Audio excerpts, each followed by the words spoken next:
Salut, c'est Magna Magister en direct de la bibliothèque. Et cette semaine, je vais vous présenter tout d'abord un jeu qui pour moi a été réellement mon coup de cœur de l'année 2001, puisque vous savez tous ce qui s'est passé en 2020, et on a eu, on va dire, quelques petits soucis pour jouer. Et donc il a fallu trouver des jeux qui se prêtaient bien pour jouer, on va dire, en distanciel, comme on dit, par Discord. Donc je venais juste de mettre en place mon Discord, et j'ai trouvé visiblement la possibilité de faire jouer un jeu qui, je pense, on va dire, j'ai vu ça au feeling, hein, se prêtait énormément, on va dire, au jeu en distanciel, et même faisait ressortir en tout cas tout son caractère, toute son ambiance et tout ce que, on va dire, le système de jeu permettait de mettre en place. Je veux parler de Alien, que voici. Donc là, je vous présenterai uniquement la gamme en VO, ce qui est sorti pour l'instant en VO, car j'ai pledgé, on va dire, le jeu dès que j'ai su, comment dire, que ça sortait. Je ne pensais réellement jamais, au moment où j'ai souscrit, que quelqu'un arriverait à avoir la licence, mais depuis, c'est chose faite, puisque donc c'est Arkham Asylum qui est parvenu à avoir la licence et qui a sorti tout de même, on va dire, la version française assez rapidement. Il faut le dire tout de même, et il faut le souligner, et il faut les en remercier. Alors, Alien, mais qu'est-ce que c'est? Vous me direz. Eh bien, Alien, tout simplement, c'est déjà une quadralogie. Une quadralogie, on va dire, qui est restée mythique, qui est dans les annales, qui est devenue presque, on va dire, un pan, on va dire, un genre à part entière de la SF, puisque c'est de la SF d'horreur. Donc, mêler SF et horreur, on va dire, c'était quand même, on va dire, assez nouveau à la sortie du premier, on va dire, Alien, qui est, on va dire, donc celui de 79, hein, évidemment, de Monsieur Ridley Scott, et les suivants qui ont tout de même également montré à la fois leurs différences et leurs qualités. Moi, je ne jette la pierre à personne pour ce qui concerne en tout cas de cette quadralogie. J'en ai plus acheté pour, on va dire, ce qui est arrivé récemment, plus récemment, c'est-à-dire Prometheus et Covenant. Mais là, cette première quadralogie, donc le premier évidemment est on va dire, une référence de film de SF. Ça, il n'y a pas de doute. Le deuxième est également un très très bon film, on va dire, avec un aspect un peu plus action mis en avant, mais qui reste, on va dire, quand même dans une ambiance extrêmement pesante et que moi je trouve est vraiment, vraiment, on va dire, très intéressant, surtout si vous pouvez les voir d'ailleurs dans leur version longue. Les coffrets de toute façon qui sont disponibles de nos joueurs en DVD ou en Blu-ray permettent justement de les voir en version longue. Le troisième, alors beaucoup le décrit, même David Fincher l'a décrit lui-même. Moi, je trouve en tout cas que ça reste un film extrêmement intéressant. Euh, donc voilà, vous faites ce que vous voulez, même si bon, le film a eu énormément de problèmes, remaniement de scénario, etc. Et d'ailleurs, c'est ça qui est intéressant à ce sujet, parce que tout en fait cette matière qui a été, on va dire, développée pour Alien, justement, donc les différentes versions du scénario, par exemple du 3, eh ben on en retrouve des petits morceaux, on va dire, dans le BG justement d'Alien, le jeu de rôle. Donc ça, on voit quand même que ceux qui ont donc fait cela, c'est-à-dire Free League, qui est connu quand même pour la qualité de ses jeux, eh bien, a eu accès, on va dire, à tout le matériel cinématographique de la licence et l'utilise, on va dire, très très bien. Alors, ça veut dire qu'ils ont accès, on va dire, au meilleur, mais aussi au pire. Ils ont également accès donc à Prometheus et à Covenant. Euh, on va dire, c'est juste pour information dans le BG du jeu, pour ainsi dire. Et franchement, on va dire, voilà, comme j'ai toujours dit, d'une très bonne idée. On peut faire des choses merveilleuses, ou on peut complètement se planter, hein. Et d'une très mauvaise idée, mais moi je pense qu'on peut en faire quelque chose d'énorme et de bien meilleur que le matériel original. Donc ça ne gâche rien. Voilà, le quatrième également, qui a fait aussi couler beaucoup d'encre. Pourtant, je trouve que Jean-Pierre Jeunet avait fait un travail formidable à l'époque, avec ses acteurs fétiches, voilà, Ron Perlman et Dominique Pinon, qui étaient vraiment extraordinaires dans leurs rôles respectifs, même si c'était des rôles plus secondaires, on va dire, dans le film. On voyait quand même que voilà, les acteurs français et ces acteurs, en tout cas, on va dire de cœur, avaient réussi à faire un travail formidable. Donc voilà, moi je trouve qu'il n'y a pas voilà, la petite guerre, on va dire, des cinéphiles hardcore de Alien qui se disent oui, alors il y a que le un et le 2 le 3 et le 4. Alors déjà le 3 voilà, il y a gros débat, il y a grosse contestation. Parce que est-ce que c'est un film d'auteur ou de SF ou est-ce que autre chose. Voilà, le 4 bah voilà, on n'est pas d'accord non plus parce que bah voilà, la vision de Jeunet ne vous convient pas forcément. Moi je dis, il y a toujours des bonnes choses à prendre. La qualité d'un film c'est une chose, on peut l'aimer ou moins l'aimer, donc c'est évident que les deux premiers, on va dire, sont des chefs-d'œuvre, surtout le premier, sont des chefs-d'œuvre magistraux. Mais voilà, là, je clôt le débat si je puis dire là-dessus. L'important c'est de savoir que pour le jeu de rôle, ils ont utilisé toute cette matière qui est vraiment formidable pour pouvoir, on va dire, vous décrire un univers de SF déjà qui est extrêmement vraisemblable. C'est-à-dire qu'on est vraiment dans quelques, juste, on va dire, voilà, 200 ans dans le futur, ce qui est rien.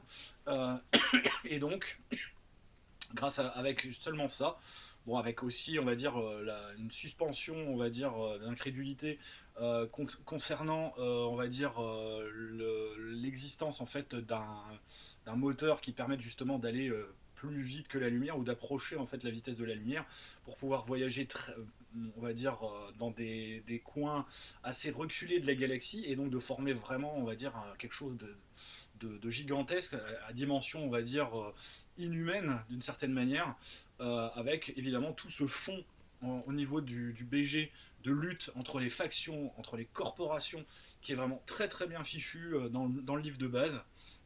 Et là, je pense qu'on tient quelque chose qui, moi, m'a toujours fait rêver, en tout cas en tant que grand fan de SF. Vous savez à quel point je suis fan de SF, de cyberpunk, mais aussi, on va dire, de SF, et que je cherche justement quelque chose dans la SF qui soit, on va dire, le plus vraisemblable et le plus humain possible.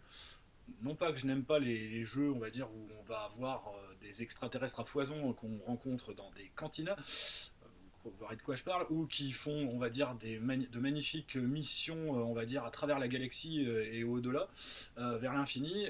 Et donc, eh ben, Alien nous offre d'autres perspectives. Une perspective, on va dire, où l'humain est beaucoup plus, on va dire, petit encore, où il ne maîtrise pas grand-chose, où vraiment les gens qui se lancent dans l'espace, bah, c'est quasiment du suicide quand on y réfléchit, parce que bah, c'est déjà la corporation qui prend énormément de risques de fabriquer un vaisseau pour, on va dire, aller rechercher des ressources aux quatre coins, on va dire, de l'univers qu'ils connaissent, qui est en fait un tout petit pan de la galaxie. Hein. On a une carte justement de la galaxie que voici, qui est dans le livre, qui nous dit quels sont on va dire, les points de la galaxie qui sont connus jusqu'à la frontière, la limite vraiment des zones connues, plus évidemment avec les couleurs, les différentes factions, comment elles se partagent évidemment toutes ces zones. Voilà, avec évidemment des zones plus ou moins proches, plus ou moins lointaines, avec une sorte d'évolution, on va dire, en spirale. Un peu, on va dire, à la manière dont les abeilles, on va dire, vont prospecter en dehors de leur ruche. C'est d'ailleurs assez rigolo de voir ça. Voilà, alors, Alien, c'est donc tout d'abord un univers excellent. Mais je vous dirais, est-ce que c'est suffisant, comment dire, justement d'avoir un univers de SF excellent et donc vraisemblable avec énormément de matière, de pistes, de choses à faire, avec donc la possibilité évidemment d'introduire le facteur découverte évidemment de vie extraterrestre, découverte également on va dire de l'origine de l'humanité, puisque c'est un peu le sens que prend l'œuvre au regard donc de Prometheus et de Covenant. Et ben il pouvait, on va dire, tout autant se planter, même si le BG était bon, parce que bah, il n'aurait pas eu un système qui le soutenait éminemment. Et justement, Alien fait le pari, et le pari réussi, justement de plaire, et déjà par son univers, la manière dont il est traité, je vais y revenir quand je vais feuilleter la gamme, mais également de nous vraiment nous donner un système qui certes c'est un système à la dure, c'est-à-dire que voilà c'est un système donc à base de D6, donc là ce sont les D6 du jeu qui étaient avec le pledge de base, voilà, qui sont aussi disponibles en français. Hein. Et donc on nous propose un système double en fait, qui dépend de la manière dont vous allez justement voir le jeu et comment vous allez vouloir le jouer. Donc vous avez le système dit cinématographique et le système campagne. Ça c'est extrêmement important et c'est vraiment le point fort du jeu. Si vous voulez revivre Alien comme dans les films, eh ben on vous le propose. Et on vous propose donc de le vivre avec le système cinématographique, cinématique, donc voilà. Et on met en place, donc à partir d'un système simple où on va avoir une caractéristique, une compétence, on jette autant de dés et on doit faire 6 pour faire un succès. Plus on fait de succès, plus évidemment on réussit l'action, mais un succès normalement est suffisant pour réussir l'action. Donc c'est très hardcore, hein, ça fait moins de 17% de chances de réussir par dé sur votre pool de dés, c'est que dalle. C'est pour ça d'ailleurs que j'avais proposé à mes joueurs, je l'avais fait aussi puisque c'est le même système que le jeu de Coriolis que j'ai testé quelques années avant, puisqu'il est sorti avant, de proposer des succès sur 5-6 pour un petit peu, on va dire, les sécuriser et moins les frustrer. Mais évidemment, voilà, bah, ça n'a pas changé énormément de choses en fin de compte. Pourtant, ça change énormément de choses en termes de stats. Et moi, j'ai trouvé que même faire des résultats sur 5-6, ça ne changeait pas énormément la donne. Ça laissait il y avait quelques succès de plus, mais qui ne reflétaient pas la réalité des statistiques au final. Enfin, du moins, moi, en tout cas, je ne l'ai pas vu. Il faut dire, voilà, j'ai des joueurs extrêmement poissards, moi le premier d'ailleurs en tant que MJ à la table. Donc, évidemment, j'ai pas vu vraiment la différence. Donc, un système cinématographique qui doit retraduire, on va dire, cette ambiance, on va dire, de suffocation, de stress, d'anxiété, d'angoisse, de peur, d'être tout seul dans l'espace face à l'inconnu.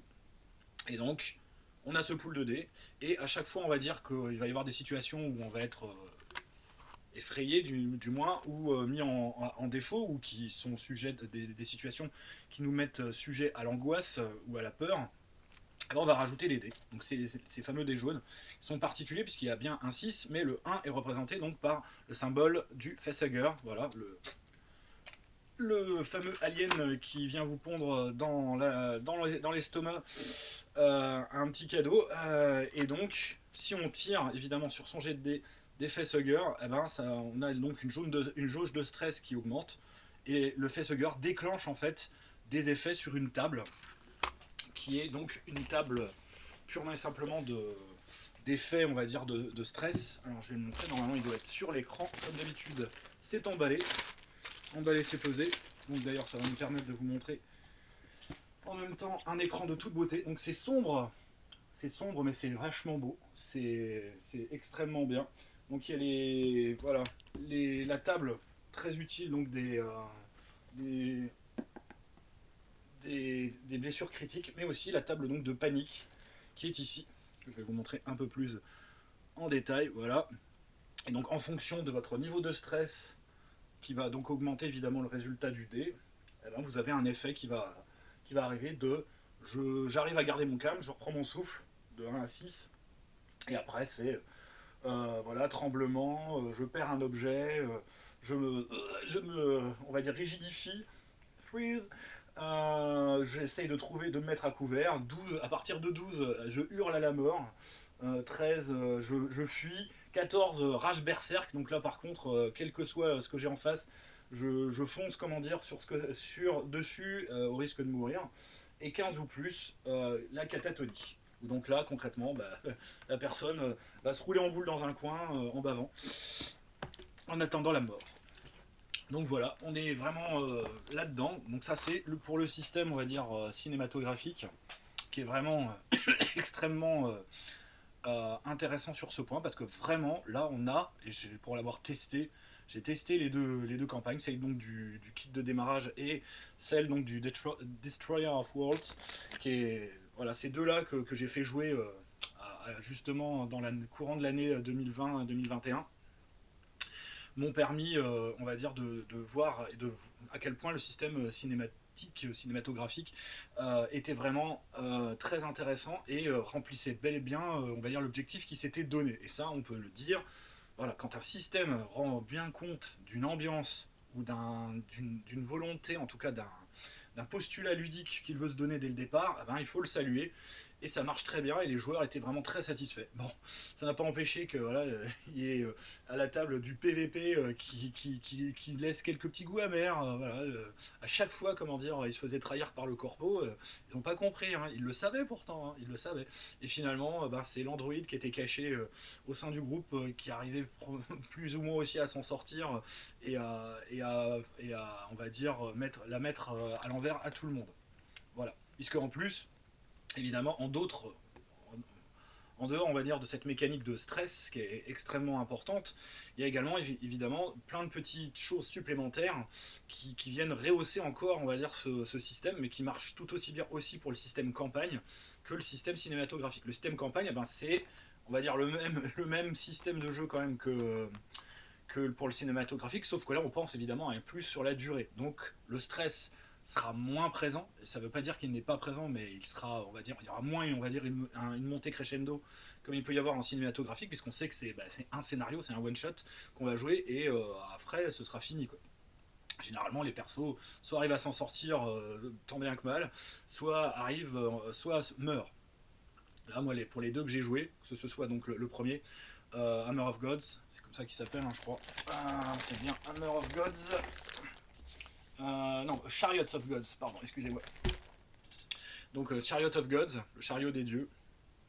Et ben, il y a eu des survivants, mais bon, c'était survivre pour, on va dire, s'embarquer dans une capsule de sauvetage avec extrêmement peu d'espoir d'être récupéré. Donc voilà. Mais l'Android avait réalisé son objectif. Et dans le deuxième, c'est pareil, bah là, ils ont réussi à prendre aussi les capsules de sauvetage. Il n'y a quasiment pas non plus une mort dans le groupe de PJ, mais ils étaient vérolés, donc ils étaient voués à une mort certaine parce qu'ils avaient été trahis par la Corpo, qui était un PNJ, qui était devenu un PJ en groupe, puisque en plus on a la possibilité, il y a toujours en fait dans Alien, justement, puisqu'il y a énormément un taux de mortalité énorme, de justement avoir des persos de secours. Il y en a beaucoup, on va dire, dans le premier scénario et dans Destroyer of Worlds. Il y en a moins, mais voilà. Donc, l'un des joueurs a bien voulu jouer le rôle de la Corpo qui leur avait pourtant pourri l'existence pendant le scénar. Et du coup, il a trahi tout le groupe, évidemment. Et voilà. Et donc, moi, je leur ai proposé de jouer justement une campagne à l'issue de ce scénario-là, parce que c'était possible, j'avais une petite idée en tête, en rejoignant leur personnage. Hein, pourtant, ils pensaient qu'ils étaient morts, hein, qu'ils étaient foutus. Voilà. Mais voilà, moi j'ai une petite idée, j'ai toujours des petites idées derrière la tête, mais bon, c'est vraiment du masochisme de leur part et du sadisme de la mienne. Euh, à voir, mais peut-être que ça se fera un jour. Et là, je pense qu'avec ce que je vais vous présenter au niveau de la gamme, il y a matière à faire. Donc oui, je disais, en dehors du système de stress, il y a également donc l'Android infiltré, qui fait partie également des canons du genre. Donc voilà, il y a parmi les PJ, il y en a un qui peut jouer, on va dire, l'Android. Cet Android, au départ, évidemment, il se comporte comme un humain et on va dire, il gagne, on va dire, du stress faussement, évidemment, comme un humain. Et au moment en fait où il se fait blesser, où on révèle sa nature de droïde, là, il devient vraiment droïde. Il est révélé en tant que tel et donc il a ses véritables caractéristiques. Ce que je trouve plutôt intéressant, ce que je trouve vraiment pas mal. C'est bien vu quoi, comme chose. Et chose également très très importante, chaque acte du scénario, le personnage en fait a donc des directives. Donc c'est sous la forme donc de petites fiches qu'on distribue à ses joueurs. Et donc, alors est-ce que je peux vous les montrer ouais, c'est dans les aides de jeu. Et en tout cas, il y a, alors je vais peut-être vous les montrer dans le livre justement, le Chariot of Gods. Donc pour chaque personnage, ils ont donc ce qu'on appelle un personal agenda. Voilà. Et donc chaque personnage, en fonction de l'acte, a évidemment un objectif à remplir ou une attitude à adopter. Voilà. Et ça, c'est très intéressant parce que ça guide le roleplay. Ils ont donc un objectif très précis pour certains à réaliser dans le scénario, qui est relatif à leur rôle, à leur background évidemment. Et ça permet, on va dire, de vraiment bien dynamiser la chose. Voilà, donc avec tout ce système-là, normalement, on devrait s'en sortir. Le système campagne, comme je disais, c'est la même chose, mais on prévoit un peu plus pour durer. Donc on met un peu le pied sur le stress et on essaye de développer quelque chose pour que les personnages survivent quand même, on va dire, sur plusieurs séances. Alors je sais pas combien de temps. Quand j'aurai testé le mode campagne, je vous le dirai. Et pour l'instant, le mode cinématographique, je trouve est très très satisfaisant parce qu'on peut jouer quand même sur plusieurs séances. Hein. Parce que j'ai fait à chaque fois les scénarios qui étaient prévus sur deux séances d'à peu près 5-6 heures, ce qui était plutôt pas mal. Dont on va dire l'essentiel par Discord justement. Et ça a vraiment bien marché. Alors que pourtant on avait vraiment des, euh, des conditions qui n'étaient pas optimales. Et en plus, ça permet évidemment de cacher pas mal d'informations, les agendas en particulier, le rôle de chacun, d'envoyer, on va dire, des petits messages en privé aux joueurs, et c'est beaucoup plus facile à faire par Discord qu'à la table de jeu. Mais bon, on peut le faire aussi de manière classique, mais bon, ça oblige à faire des apartés, envoyer des petits mots, etc. Et donc à peut-être avertir et on va dire aiguiser on va dire la curiosité ou on va dire la paranoïa de certains joueurs. Voilà. Donc après avoir donc présenté ce magnifique système et on va dire pour ce qui est de l'univers, voilà, je vous invite à revoir les films. Hein, je vais pas faire on va dire une description exhaustive de l'univers. Il y a rien à dire de plus que de voir les films pour s'en délecter. Donc le livre de base, qui est un gros pavé pour commencer ma présentation de la gamme d'à peu près 400 pages. Donc voilà, tout couleur, mais on va dire avec une mise en page sombre mais de bon goût. Voilà, ça ressort quand même assez bien. Bon, par contre, voilà, si vous avez les doigts gras naturellement, évitez parce que ça va se voir tout de suite avec des illustrations de têtes de chapitre qui sont à tomber par terre. Vraiment au niveau du design, ils ont fait quelque chose de magnifique. Donc on a un livre de base qui permet de jouer tout ce dont voilà, ce dont enfin il y a dans le livre de base pardon tout ce dont on a besoin pour pouvoir jouer à la base, même avec on va dire un scénario clé en main à la fin. Donc c'est vrai que j'ai oublié de le dire, le MJ dans Alien s'appelle Mother Momo. Et donc c'est son rôle en fait, c'est justement à la fois l'IA si je puis dire qui est là pour que le vaisseau on va dire aille à bon port en théorie quand les humains eux sont en hibernation et ne savent pas ce qui leur arrive et qui les trahit aussi peut-être un petit peu. Donc c'est un peu le MJ quoi, on est tout à fait là-dedans. Et donc à partir du moment en fait où on vous explique au départ ce qui est le rôle en fait justement du MJ maman, on vous donne on va dire les grandes lignes de l'univers avec donc ça ici où on résume toute la chronologie des films.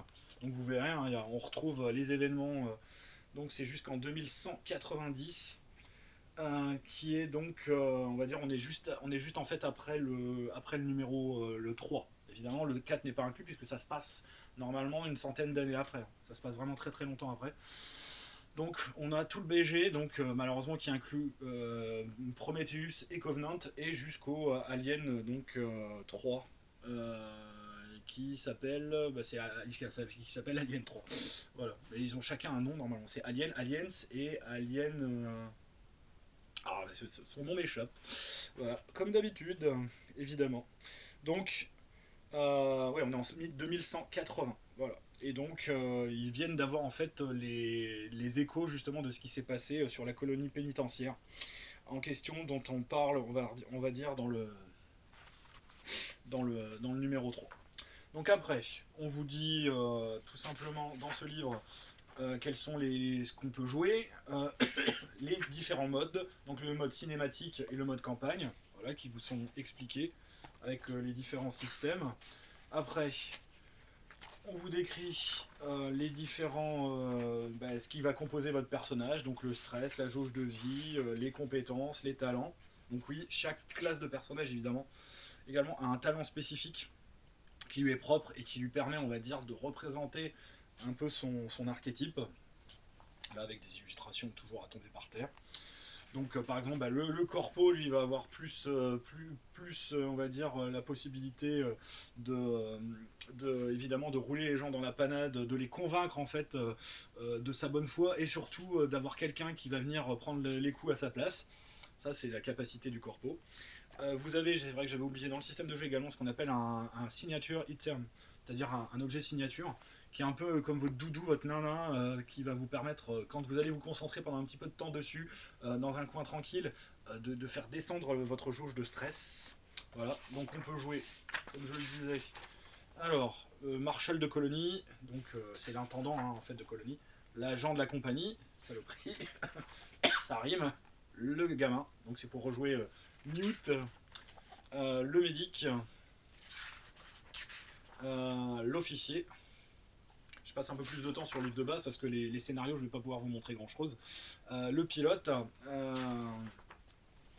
le roughneck, voilà, le monsieur à la nuque roide, qui est voilà, on va dire la personne qui est le baroudeur de l'espace, qui est en même temps aussi un peu le manouvrier, homme de pont, technicien du vaisseau. Le scientifique, évidemment. Après, donc, on a la description des compétences. Donc là, c'est très classique. Hein. La description, on va dire, du mode de combat et panique.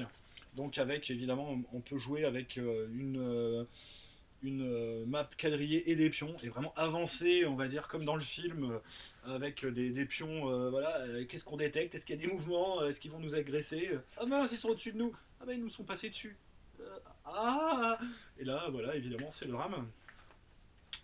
Le combat, tout ça, c'est assez simple, hein, ça se règle vraiment très. Donc le système de stress, justement, et de panique, ça marche vraiment très très bien, comme je vous l'avais dit.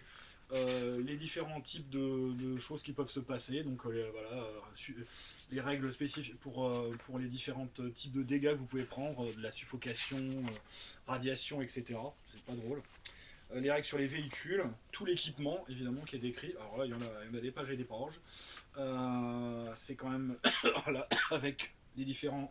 Là, c'est le terrible Aerodine Light VTOL Automotive Gyrocar. Voilà, le Cheyenne Series VTOL Tactic Dropship qu'on voit dans le film. Hein, ça, c'est vraiment les trucs.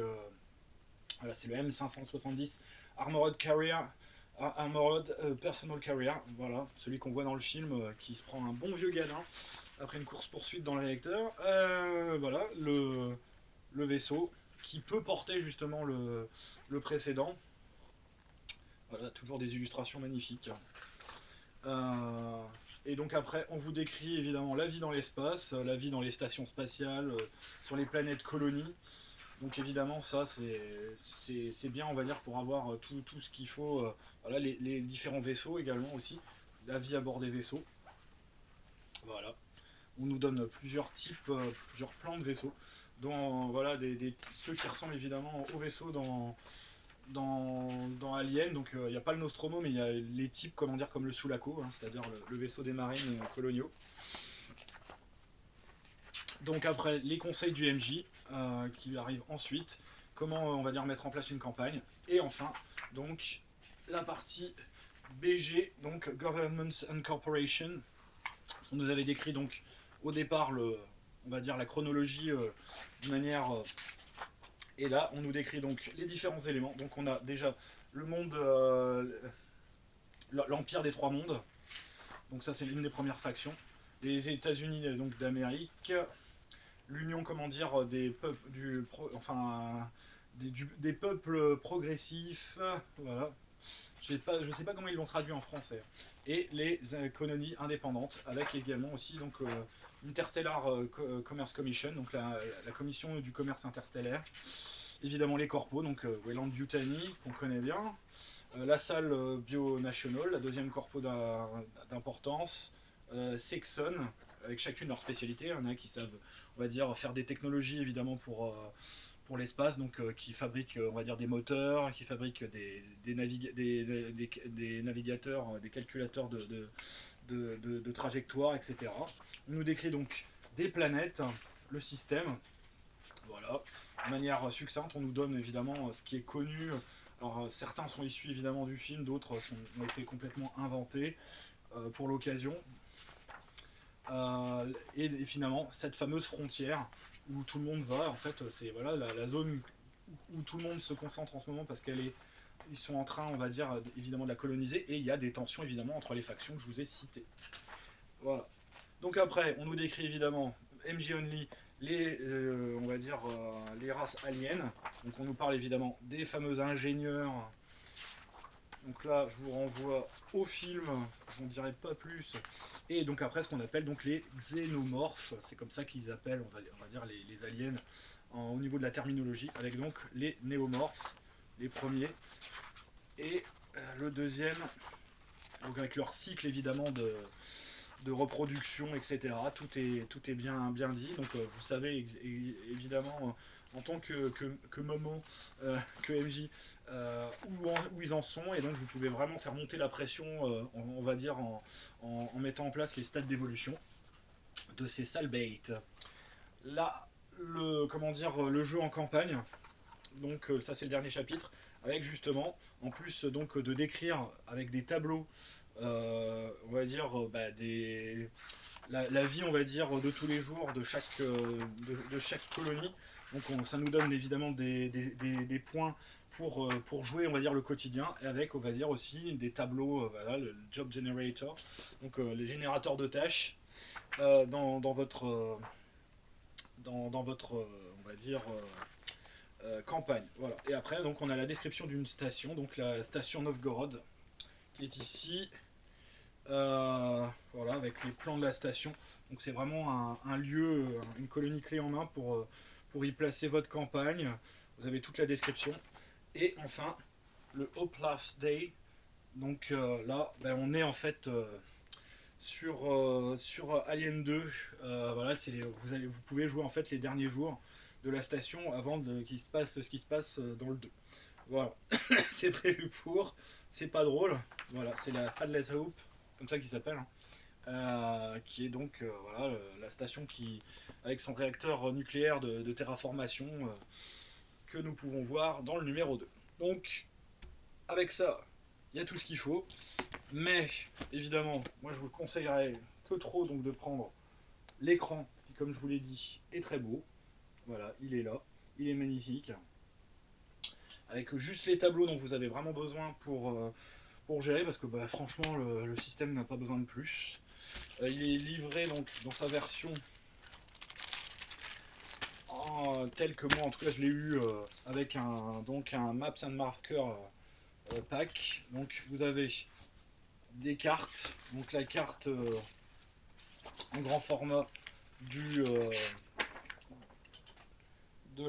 l'univers connu, la carte de Headless Hope, de la station en question pour la campagne qui est donc décrite dans le bouquin, et des jetons, une planche de jetons pour donc avec là vous pouvez figurer les différents PJ, les xénomorphes, et faire donc du joujou, on va dire, avec les blips justement. Voilà, ça rappellera un peu le film, et aussi ceux qui ont joué à Space Hulk à la grande époque, et des jetons spéciaux, on va dire, pour leur signifier leurs actions. Voilà, donc ça c'était dans le pack, on va dire, de l'écran. Normalement je crois qu'il y avait ça. C'est donc un complément en tout cas qui est on va dire quasiment indispensable si vous voulez jouer de manière on va dire satisfaisante et en tout confort. Donc il y avait eu également, et ça c'était donc là c'est le premier scénario, donc Chariot of Gods. Donc ils avaient évidemment fait paraître le scénario à part. Si vous achetiez en fait le livre de base, en fait vous aviez ça en cadeau d'une certaine manière. Donc vous aviez quand même une préversion du livre de règles qui était paru en PDF, où il y avait donc la description du système de jeu cinématique, et ça en plus. Et donc là il y avait le scénario à part. Évidemment ça a changé après puisqu'il y a eu la boîte, le starter que je vais vous présenter dans un instant. Donc le scénario en lui-même, très classique, on est vraiment dans l'optique là joué en système cinématique mais de Alien 1. donc Alien, voilà, celui de 79. Et donc, voilà, même si le scénar est très classique, il est extrêmement satisfaisant, même pour les gens qui connaissent les films, à jouer. Donc, voilà, le truc est assez simple. Moi, je l'ai vraiment fait jouer avec beaucoup d'intérêt et de satisfaction. Les pauvres PJ, on va dire, reçoivent un appel de détresse, ils répondent et doivent donc porter assistance à un vaisseau scientifique à qui il est arrivé des trucs. C'est juste ça. Il n'y a pas besoin d'en dire plus, je pense. Vous m'aurez compris. Alors, donc, après, ils ont eu la bonne idée, quelques mois après, de faire paraître donc un kit d'initiation. Si vraiment vous voulez commencer Alien, et avoir quelque chose de très satisfaisant pour jouer directement, sans avoir besoin d'investir dans le livre de base, qui est quand même pas donné, hein. C'est un livre quand même qui vaut une cinquantaine d'euros, avec l'écran, donc on en est déjà à 75, pour donc à peu près, donc je crois que c'est 45 euros en français, grand maximum, si mes souvenirs sont bons, même c'est peut-être même un peu moins. Vous avez vraiment une boîte qui est super complète, voilà. Et donc vous avez déjà donc dans la version anglaise et la version française est exactement la même, hein, je pense. Les deux sets 2D supplémentaires, les cartes évidemment avec les cartes d'initiative. Et normalement, il y a également, c'est ça que je cherchais tout à l'heure, les agendas des personnages qui sont repris en cartes que vous pouvez distribuer aux joueurs. Donc là évidemment ils sont en anglais, mais bon voilà, vous me comprenez. Avec également les cartes de matériel que vous pouvez distribuer à vos joueurs pour dire voilà, généralement ils commencent, ils n'ont pas grand chose, ils sont un peu en slip. Ils ont également donc leur fiche de personnage, hein, qui est sous forme de petites cartes comme ça, avec tout, voilà, comme les stats tiennent sur sur un post-it, il n'y a pas de problème, c'est largement suffisant. Et donc voilà, et vous avez les agendas, l'équipement, il y a vraiment tout qui est bien fichu à ce niveau. Voilà, avec le magnifique fusil à répétition qui déchire tout. C'est ah non, donne-moi les munitions, c'est trop dangereux. Quoi? Vous vous foutez de moi? Voilà. Donc tout est, on va dire, bien fichu à ce niveau. Donc vous avez un livre de règles compact. C'est celui-là donc qu'on avait eu en PDF. Pour tester le jeu au départ. Donc évidemment il est expurgé, il n'y a que ce qui est nécessaire évidemment pour maîtriser. Donc là on a un livre de règles qui fait 100 pages, hein. Donc en 100 pages tout est dit. Vous avez donc de nouveau le scénario Chariot of Gods en version on va dire voilà, livré seul. Et puis après tout le matériel pour jouer le scénario de Chariot of Gods. Donc les fiches de personnages, donc là en plus grand format et en format on va dire voilà, fiche remplie on va dire à la main.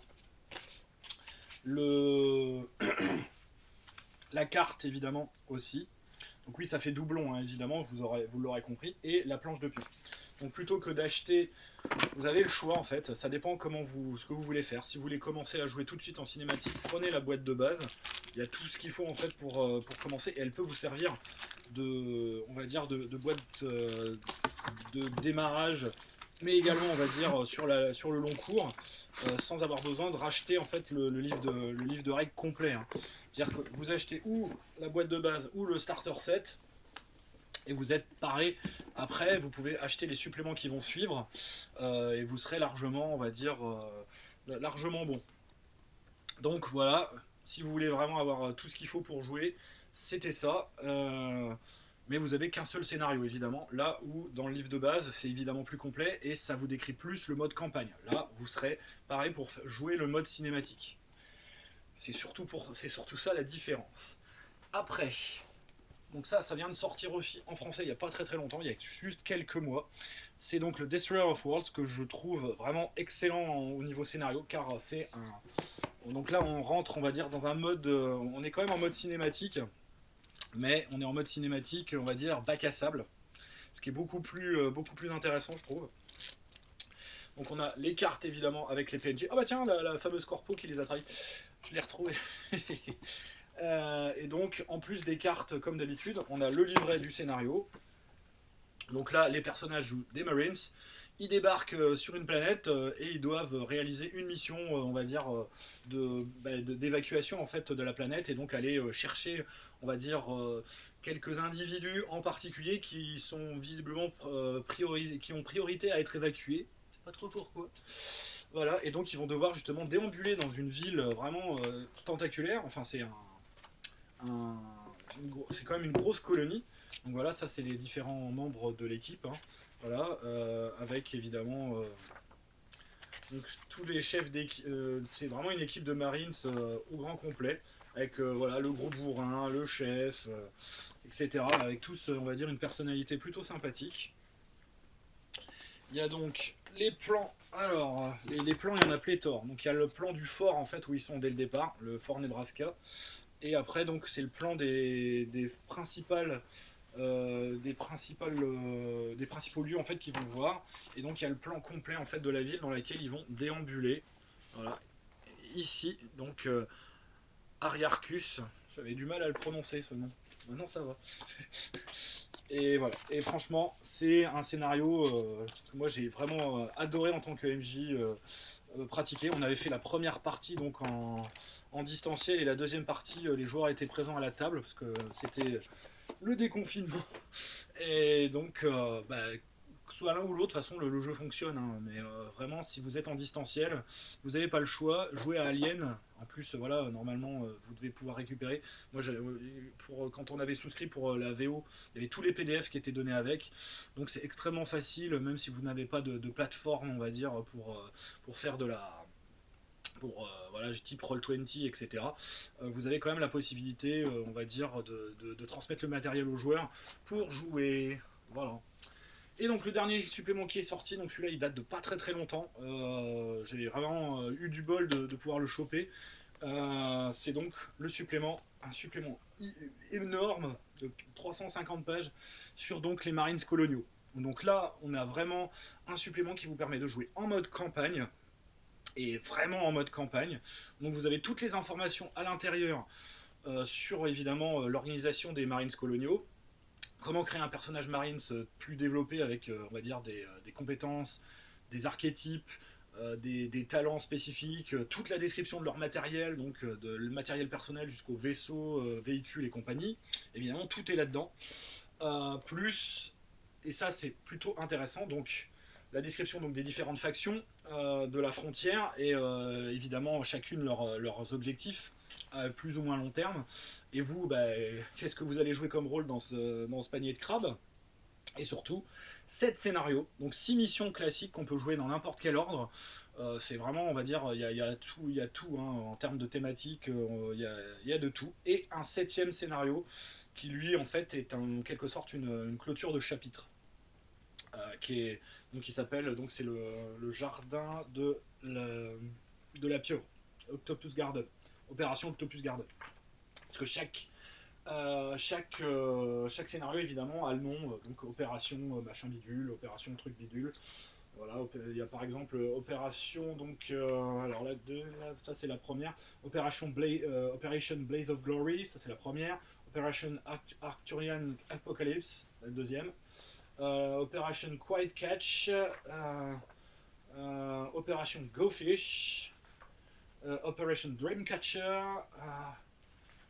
est-ce qu'il y en a encore Operation Deep Shaft et donc Opération Octopus Garden. Voilà. C'est le nom juste des opérations. Ça ne vous donnera aucun élément sur l'intrigue ou si peu. Voilà. Donc, ça, c'est si vraiment vous voulez activer le mode campagne en mode quand même gros bourrin. Il faut quand même le reconnaître. Mais en fin de compte, ils ont l'impression d'être des gros bourrins, un peu comme dans le 2, comme dans Aliens. Mais finalement, ils sont très vite. Voilà, c'est très vite la désillusion, comme dirait l'autre. Donc, Destroyer of Worlds, un très bon scénario qui vous donne déjà un avant-goût, on va dire, du jeu Marines. Et là, vraiment, vous transformez l'essai. Si vos persos, en fait, survivent à Destroyer of Worlds, vous pouvez partir, on va dire, sur ce supplément-là. J'espère qu'il va sortir en français bientôt. Je pense, à mon avis, qu'ils vont le traduire. Il est vraiment incontournable. Je pense. Voilà, c'est loin d'être du remplissage. C'est que du matos intéressant, on va dire, à utiliser. Donc j'avais oublié, donc oui je vous les ai montrés, hein, donc les sets 2D qui étaient parus avec le pledge de base que j'avais eu en anglais, et il y avait eu également donc les cartes d'équipement qui vont on va dire avec, le, avec le livre de base. Voilà, donc ça c'est ce qui existe pour l'instant pour ce qui est de l'essentiel de la gamme. Il y a des suppléments en PDF aussi qui sont sortis. Il y en a un là qu'on m'a transmis, que je savais même pas qu'ils avaient fait ça, donc qui est gratuit visiblement accessible, où on vous décrit en fait les colonies. Donc là c'est si vous voulez jouer du côté colon, il y a un PDF gratos qui est paru donc il y a une semaine, hein, ça date vraiment de pas loin, donc moi je tourne cette vidéo le 13 décembre, de très tôt matin d'ailleurs, et donc bah, vous avez un PDF gratos sur les colonies. Je ne sais pas s'il existera en version physique, peut-être en impression à la demande, je sais pas. Pour l'instant j'ai pas d'infos, j'ai pas vérifié, j'ai pas eu l'occasion. Voilà, donc Alien, c'est vraiment le jeu pour moi de l'année 2020. Voilà, j'ai mon coup de cœur aussi de l'année 2021, dont j'ai déjà parlé, hein, d'ailleurs, hein, c'est Castle Falkenstein. Hein, je pense que tout le monde, on va dire, le reconnaîtra, même si donc c'est un plus vieux jeu, mais c'est un jeu vraiment qui m'a beaucoup marqué cette année-là, 2021. Et donc en 2020, bah, il y a eu Alien, qui pour moi, on va dire, est le must du must en termes de jeu de science-fiction, de jeu, on va dire, ambiance cinématographique, qui est extrêmement bien rendu par son système de jeu, et qui permet également donc un mode campagne. Bon, moi je pense quand même que c'est... j'ai un a priori, mes joueurs aussi j'ai l'impression, ils veulent pas renouveler, même s'ils ont évidemment passé un excellent moment à jouer dans l'ambiance des films. Je pense, je sais pas si on va pouvoir justement développer une campagne. Je vais faire le test, on verra bien, je vous en reparlerai sûrement à l'occasion de la sortie d'un autre supplément. On verra bien. Voilà, voilà, donc je pense avoir fait le tour, avoir fini, sans m'être trop répété. Alien, bah, c'est bon, mangez-en. Si vous avez des cadeaux de Noël, moi je sais que par exemple, il y a un de mes joueurs qui va se le faire offrir pour Noël en VF. N'hésitez pas, ça vaut vraiment la peine, en tout cas, de se lancer dans l'aventure. C'est très satisfaisant. Si vous avez adoré les films, franchement, vous adorez le GDR. Et voilà, et ça permet, on va dire, de se mettre à la SF, qui n'est pas forcément un genre qui est très populaire par chez nous, hein, voilà, en comparaison du médiéval fantastique. La SF a sa part un peu plus congrue, et vraiment c'est les fans hardcore de SF qui se mettent dedans, et là c'est une porte d'entrée, bon certes avec tout le côté on va dire horreur qui est fort bien développé donc dans son système de jeu, et c'est pour ça que moi je lui mettrais un pouce vers le haut, mais très largement. Voilà, très beau boulot. J'espère que la gamme aura, on va dire, un suivi d'aussi bonne qualité que ce qui est déjà paru. Et donc c'était Magna Magister pour Alien. N'oubliez pas un pouce, des commentaires si vous avez des questions à poser, pas de problème. Facile à trouver en boutique, hein, ou on va dire dans une boutique en ligne. N'hésitez pas en tout cas à, on va dire, acheter Alien. Ça en vaut largement la peine. A bientôt.